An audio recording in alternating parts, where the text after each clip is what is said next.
안녕하세요. 논어산책 8일편 예의 근본 세우기 제18장 예와 아첨 제58강입니다.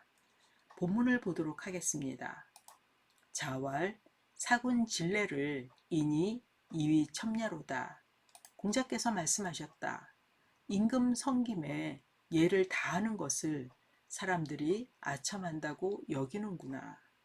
자, 글자풀이 보도록 하겠습니다. 먼저 사군 진례에서의 사입니다. 사는 섬기다. 그래서 임금을 섬기다. 진례, 지는 다하다. 예를 다하다. 그리고 이위첨야에서 이위는 여기다, 삼다, 뭐뭐 하다. 이렇게 보시면 되겠고요. 첨은 아첨하다, 알랑거린다. 이렇게 보시면 되겠습니다.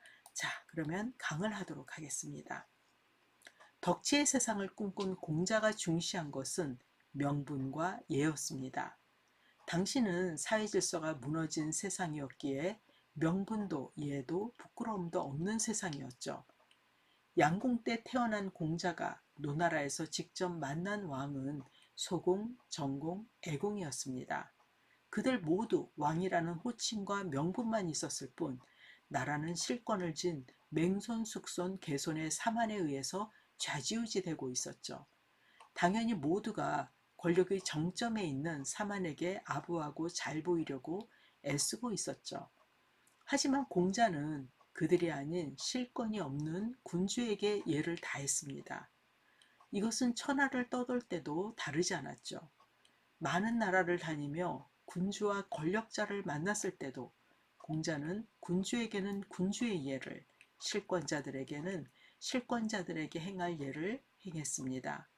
천하주의의 첫나라였던 위나라에 갔을 때도 그랬었죠.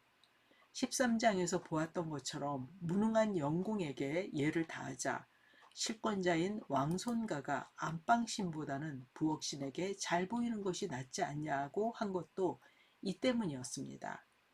그들이 원한 것은 자신들에게 왕에게 행하는 예를 하는 것이었죠. 과례와 비례, 아첨을 바랬던 것입니다. 당시 노나라뿐만 아니라 위나라, 제나라 등 대부분의 나라가 왕은 허울뿐인 존재였고 권력자들이 나라를 쥐고 흔드는 무례의 세상이었습니다. 하지만 공자는 비록 명분뿐인 임금일지라도 극진히 예를 행했으니 권력자들의 눈에 공자는 현실을 모르는 이상주의자로 보였을 거예요. 이 때문에 공자가 행하는 예를 아첨한다는 둥, 환심을 사려 한다는 둥 비웃었죠. 그들은 공자의 예를 아첨이라고 폄하했지만 당시 지식인으로 학자로 예 전문가로 인정받고 존경받는 공자가 자신들에게 아첨하기를 바랐던 것이죠. 공자가 무능하고 힘없는 군주임에도 그들에게 예를 행하고 예로서 최선을 다한 것은 군신 간의 예가 세워져야 국가와 백성의 삶이 바르게 되어 사회 질서가 세워지고 존중과 배려, 신뢰가 이루어져서 각각의 역할에 충실할 수 있는 나라가 될 수 있다고 본 것이죠. 예가 무너진 사회는 상대방에 대한 존중이 없는 무례, 말이나 행동이 예에서 벗어난 신뢰, 지나친 행동을 하는 과례, 오만한 예인 오례, 예의에 맞지 않는 비례, 그리고 거칠에만 있는 허례가 판을 쳤습니다. 공자가 예를 강조한 것은 예가 바로 세워질 때 모두가 제 역할하여 질서가 서고 모두가 존중받고 하나가 되는 세상이 이루어질 수 있기 때문입니다. 공자가 왕에게 행하는 예를 아첨한다고 비웃는 세상이지만 그럼에도 꿋꿋이 명분을 존중하여 무너진 질서를 세우고자 하는 공자의 안타까움과 이해받지 못하는 아쉬움이 엿보이는 문장입니다. 같이 이 문장을 18장을 읽어보도록 하겠습니다.